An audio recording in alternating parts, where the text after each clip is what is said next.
Have you ever felt like a failure because your DIY project didn't turn out the way that you had hoped? Well, there's good news because we fail too. And today we are sharing with you our top 5 DIY fails on Your Home Renewed. There's nothing worse than starting that home renovation project with excitement and anticipation, only to feel like it didn't turn out the way that you wanted it to in the end. Yeah, it's like all along the way you're talking yourself into things like, that's going to look great, that's going to look great.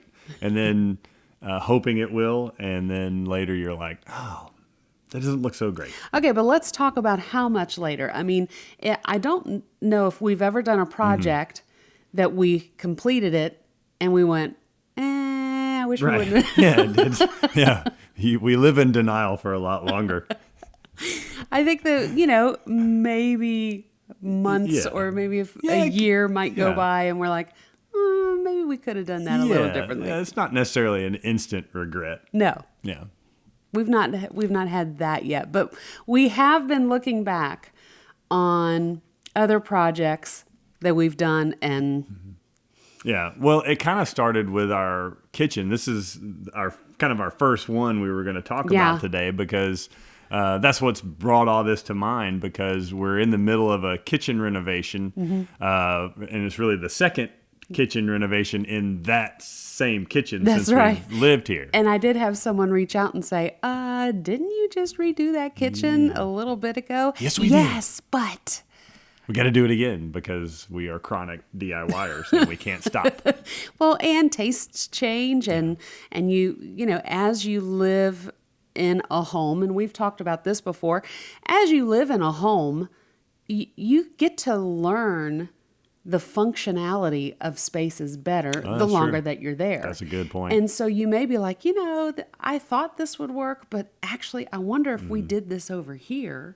Yeah. For instance, part of our kitchen remodel, we have an eat-in kitchen area. When we moved in, there was this giant, huge kitchen island with this that was, bolted to the floor. Yes, it was. And it had a really large, odd-shaped granite countertop to it that even to get behind to sit at the island, it was a obstacle course to kind of had get to around. army crawl. And so we talked about when we were redoing the kitchen the first time, we'll remove the island and make that into an eat-in kitchen area. Well, now it's like, wow, if we had an extra prep area. So like that could be the cutting station while someone's over there cooking, and we've moved that little eat-in area into our sunroom. So I think design evolves as you learn your space That's more and more. So I wouldn't necessarily say that the first DIY fail, that our kitchen was our first DIY, was a fail necessarily. Right. I think that it's more of now that we know better, we should shift this. That's sort of a good point to make because, a DIY fail doesn't mean you're a failure. Yeah. And are we talking like true failure, like the floor caved in because I DIY'd it? No, we're just talking about, designing. Yes. Design or decorations or something like that. But it's not as if, I meant to hook that electricity together, but I just left the wires hanging there. They got close enough. No big deal. Yes, fine. Yes, may burn the house down, but we're fine otherwise. Yeah, we're not talking that kind of fails. But failures have a lot to teach us. Right. And so what this does is your past DIY fails just prepare you for failures in the future, because now you'll know how to handle failure again.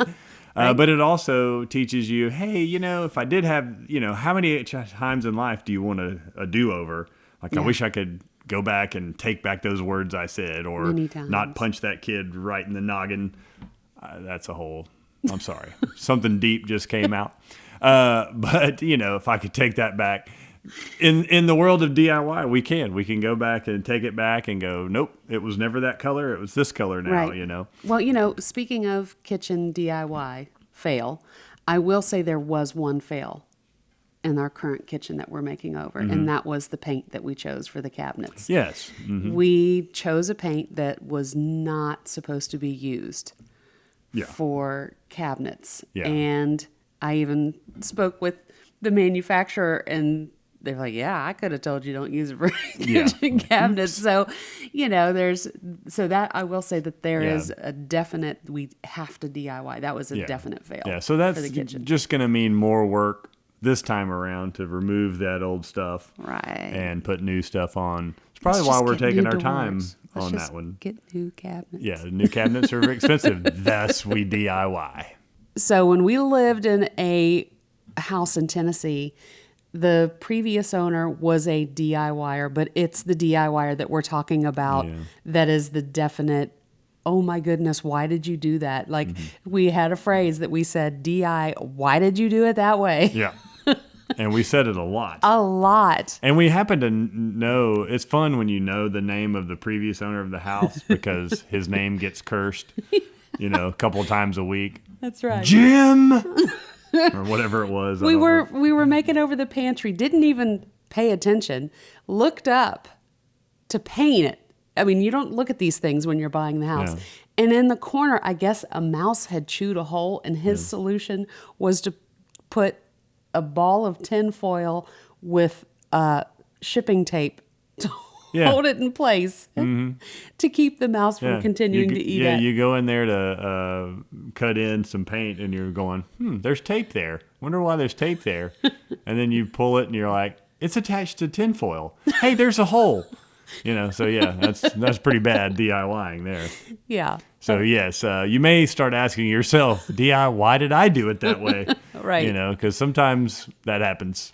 Well, and that's what we're talking about today. Yeah. There are a few projects that we've done that we're now looking back on saying, Why did we do it that way? why did we do Yeah. it that way? Maybe we should have chosen Yeah. this as a better option. That's right.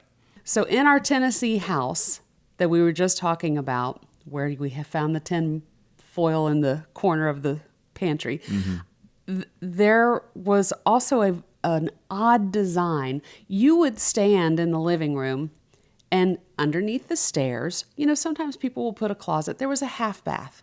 But if you stood at one spot, you could see the half bath right there, and then turn your head and see another half bath. I mean, it was literally probably 10 steps. I hopped it once. It was 10 hops. Hop skips. Hops and skips. So and then here's the other issue. The living room was long and narrow, and the front of the living room was floor to ceiling windows. So you couldn't really put anything there because that was the main source of light. The one wall that we put our TV on had two huge openings that you couldn't put a large piece of furniture against. And then the other wall had the fireplace. So the only working wall had this oddball door with this half bath. That we didn't really even use. So No. the first solution was just shove the couch up against the door. Which we 'cause did. It was like, well, we painted never use it. We painted it the same color as the walls. Yeah, to try to, it's like a little bit of a blend. Not great camouflage, but then, you get used to it. And Yeah. you're just doing your best that you could do. We weren't to that point yet to fix that part. So we finally came to fixing it. So we pulled the door out. And we had the good idea to open up the wall on the other side. Yeah.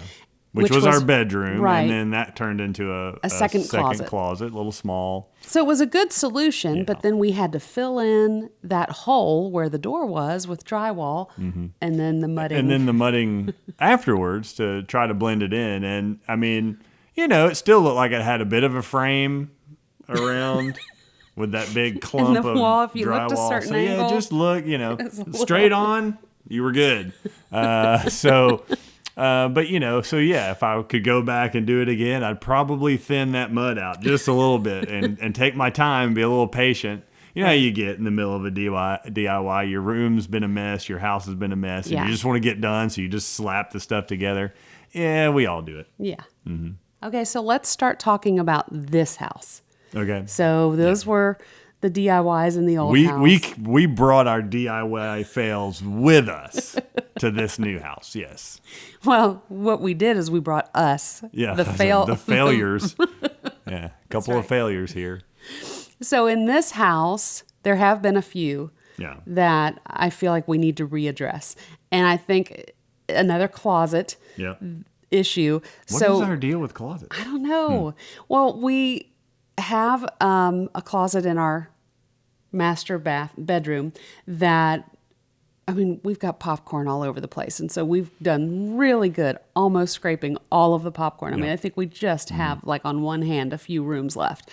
But for this closet, we had made over the bathroom, and the closet makeover was a part of the bathroom makeover.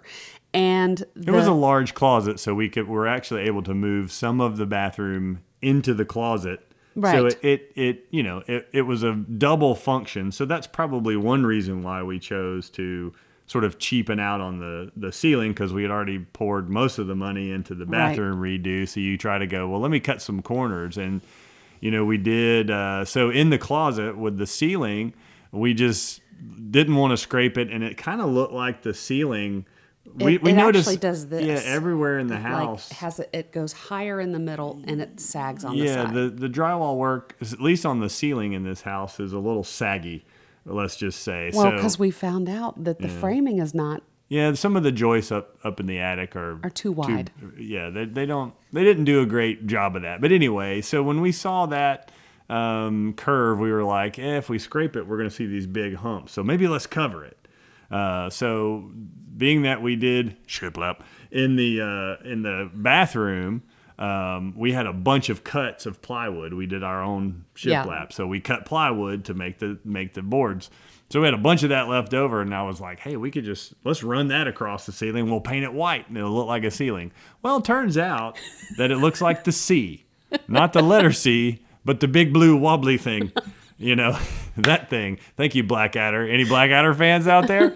Anyway, so when you put a straight piece of board on a curvy surface, it's going to follow the curves of that surface. Well, especially if it's the 1/4 inch Yes, that plywood. thin like stuff. maybe if it were a thicker piece It's of pretty bendy. Yeah, we didn't use the stiff boards. So we're going to have to redo that. So, and it's one of those things you look at, like we said in the beginning, you're like, that's going to be all right. And ain't it? Right? Yeah. Correct? Yeah. Well, and then the other thing You want to go to bed? I'm tired. We've been working on this all day. That'll work. the other thing, when we built the closet, we didn't finish the trim on the shelves and on the, so we did. Yeah. We petered out. You kind of hit a wall sometimes. You're like, we got to move on. Right. And then we'll do it later. But, so again, you live and learn. We were lucky enough to get a pretty nice basement in this house that was completely finished. Yeah. Which on one hand, as DIYers, is not so great, because if it was completely open to the studs like most garages, we could have done so many cool things and made our own choices of how rooms are set up. But in this case, most of that work was done for us. Yeah. So we just had to modify it. And some of those modifications were basically choosing paint. Paint color to try to, first of all, cover up. My biggest issue with the downstairs is the previous owner slapped the heavy plywood beadboard on every wall in the studio section. So beadboard doesn't quite scream rock and roll. What are you talking about? It kind of screams country fried steak. And that's not as inspiring as, something rock and roll. What do rock and rollers eat? Probably not country fried steak. I don't know. They might. Beer and bandanas. I don't know. So that's my name of my group, by the way. Beer and bananas. Beerandbananas.com. So I thought making beadboard look rock and roll was like paint it black. That'll work. So I did this test. They tell you when you're trying to figure out what sheen of paint is on the wall, and you're thinking, well, if it's oil, I can't. Not sheen, but what type of paint? Sheen of paint is different, but the type of paint. Yeah. So you wanted to know if it was acrylic or oil. Yeah. And so you do the you test do the where you denatured alcohol test and try to pull off I can't remember it now. I I have to look it know, up every time. Every time, but if one or the other. Basically, if it comes off, no, this is it. If you wipe it and you get a lot of paint on your rag, it's latex paint, that's and it's right. safe. If not a lot of color comes off, then it's oil, because that stuff dries super hard, and then hard. you got to know how to prep it. Well, I tested an area and a lot of paint came off, so Yeah. I was like, it's got to be Latex. So, went to a big box store and thought I found the deal of a lifetime, because I was going to prime the walls for sure. And I saw this big bucket of primer Yeah. in the Oops paint section. And I thought, oh, instead of it being $80 or whatever. Because it was already tinted like gray or Yeah. something like And that. I was like, I'm going to save money. It's $25 or whatever. Yeah. This is perfect. And it will cover the whole room and then some. And so, proceed to prime it. And then I went and picked my great black color out, slapped it on there, and was looking at it like we do and go, this is going to work. This looks great. The beadboard is not so country fried steak anymore. And so it was like, cool. Until a few weeks later, these little streaks began to Yeah. appear, strange things. And if you like touch the wall, like your handprint would kind of stay, and it almost like never dried or something. And it just, the whole room began to Look milky. yeah, it was a real strange situation. So I couldn't ever figure it out. So two things. Either, also, I remember now painting it, and I would roll in a certain area, and there'd be little streaks where the paint would just separate. Oh, that's right. So I remember thinking that it was oil or so something. maybe I'm painting over oil, but why is it only happening in sections? So it's those things that you run into Yeah. where you're going, I don't know what's going on, but at the same time, you're just focused on finishing. So you just ignore it, keep painting until it does stick. Like an idiot. That's if what I I'm just saying. go over it six more times. Yeah. Let it dry and then do another coat. Let that dry, do another coat on that one spot. Yeah, we do Instead those of things just instead fixing it of right. fixing it. Yeah. So, but you're just thinking the whole room is now a black color. How am I going to get this off the walls? And so that didn't work. So either there was something on the walls that I didn't clean Yeah. off, or it was oil mixed in, or probably I start to think there was something wrong in With that that- primer yeah, can, that's what I'm because we thinking. did prime our other son's room. And we're getting that same and the ghosties same thing thing. is happening on that wall. So there must have been something in that primer. So we're slowly figuring Yeah. out. So again, that's one of those times So where maybe you're like, the Oops paint is not always don't the trust best. it. Yeah, it might Right. Mm-hmm. work, because we've had success with it before, but it's a bit of a gamble. So be careful out there. That's right. Especially if you're doing a big room. Yeah. And this was a lot of surface Yeah. and a lot of work to have to redo. So. Well, and then I think that the other problem with that fail was obviously the paint, but it was also the paint color. Yeah. We thought black was going to Yeah. be cool. Super cool. And I it put ju- in like colorful lights Yeah. and thought, it's going to look like a cool rock and roll club or something. It just felt like a dungeon Yeah. bar. Like it should smell like beer in there, and your foot should stick to the floor. Right. And yeah, just like it felt like a seedy place to Yeah. be, and it didn't feel very inspiring. So Well, and then we went the complete opposite and did white yeah, over it. now it's all white, super bright. But I mean, I think that it reflects the colorful lights better. Yeah. It actually has that vibe a lot better. The artwork stands out now Mm-hmm. instead of blends into the darker wall, and still have the colored lights in there, and that kind of reflects off the white wall. So Yeah. most of the time there is color in there, so you don't really need a color on the wall. The white wasn't to follow the trend of everything getting Right. painted white. It was just the thought of, since we're not going to just basically have light bulbs on, regular light on, with different color lights, you get a different vibe all the time, and it really reflects off of those walls, and, Yeah. and it almost looks like you have red and green and blue Right. kind of walls around. So that's very cool. And so I did have to get rid of that beadboard, and so we used Yucca board. She told me about this stuff called Yucca board.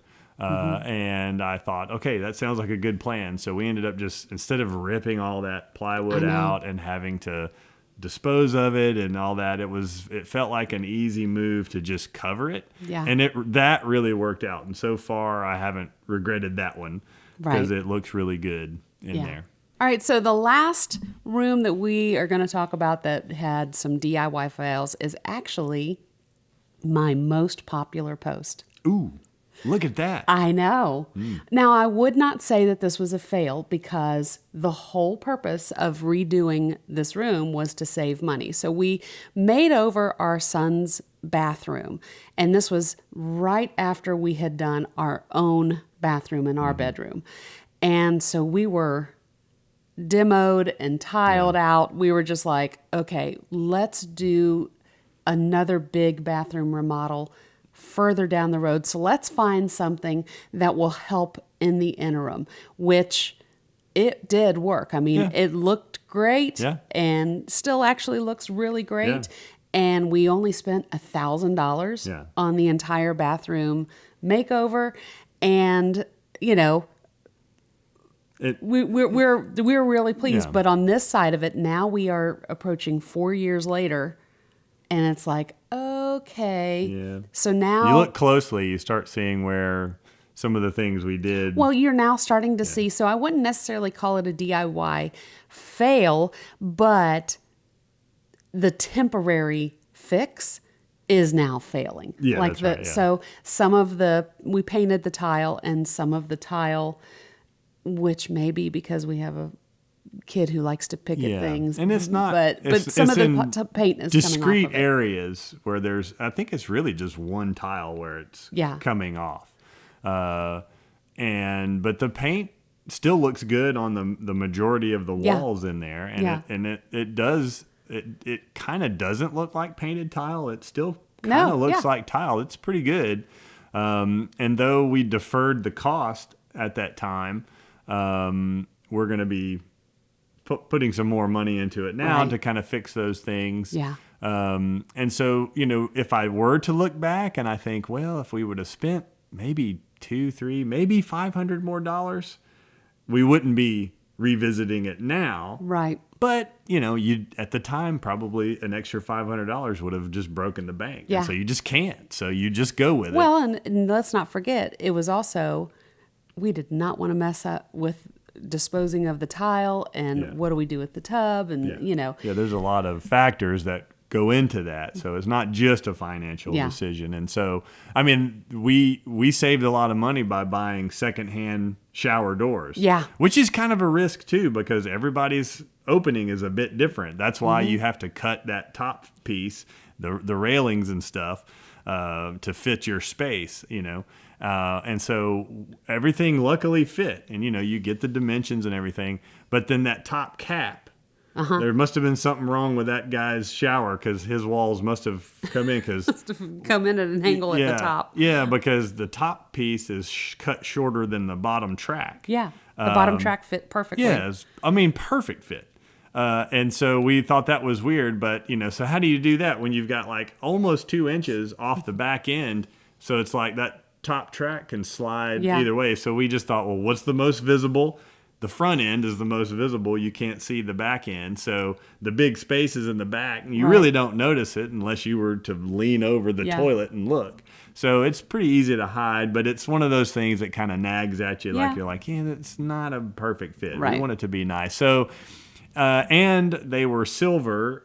We spray painted them black with an industrial paint. Yeah. We did all the prep work, but it's just that over thing. time. Yeah. I mean, it's a temporary fix. It's not been a factory finish. It's not been powder coated. I mean, it's just a temporary fix. And so the temporary fix that we did is failing. Yeah. Now, some stuff is awesome. Still looks great. We did a brick wall in there. The brick wall looks great. We raised the countertop. Yep. The cabinet looks great. Yep. So, I mean, there's just a few things that we might need to readdress and redo now that the temporary is fading away. That's right. So there's a bonus fail in there. Yeah. Again, not so much of a structural fail as just temporary. Right. Was the countertop. Yeah. We got it nice and raised up for our tall kids and all that, and it looks pretty good, but we needed a new countertop. Yeah.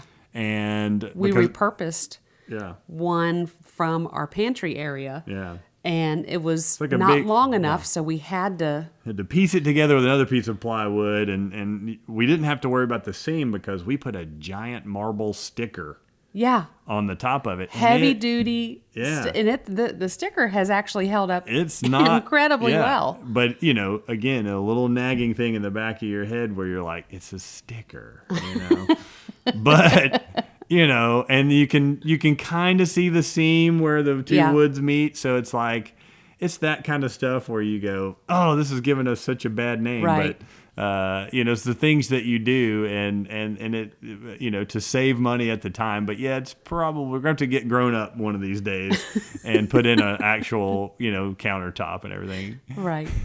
So I hope that by us sharing where we have failed can encourage you in some way. If you are like, oh, I messed that up, I'm too afraid to get back into it, I don't want to do another DIY project. Here's the truth.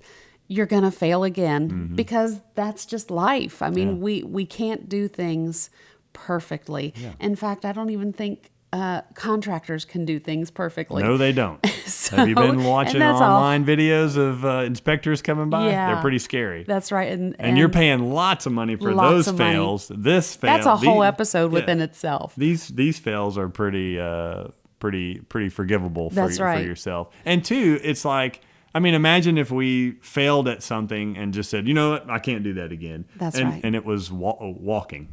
When you first start walking and you fall down, and you went, well, forget that, not walking anymore. I fell once, not doing that again. That would kind of be a bad thing. So this is just another one. This is an extension of that to where you just pick yourself Yeah, up you just go, well, and you move on. I get it. You got another room to do, and you can do that one better. And now, like I said, not the greatest drywall mutter in the galaxy, but You're better much than better. I was That's 5 years right. ago. So That's right. there you go. Well, in our case, I mean, being able to DIY the room again, that makes me happy. Yeah. And I get to do it with you again. So well, there you go. that's the best part of it all. Well, see, how Not about everybody that? has this DIY as a partner. Well, thanks for tuning in. Make sure that you catch us on our next episode. So be sure to hit that like and subscribe button so that way you get that notification when another episode drops. Yeah, yeah.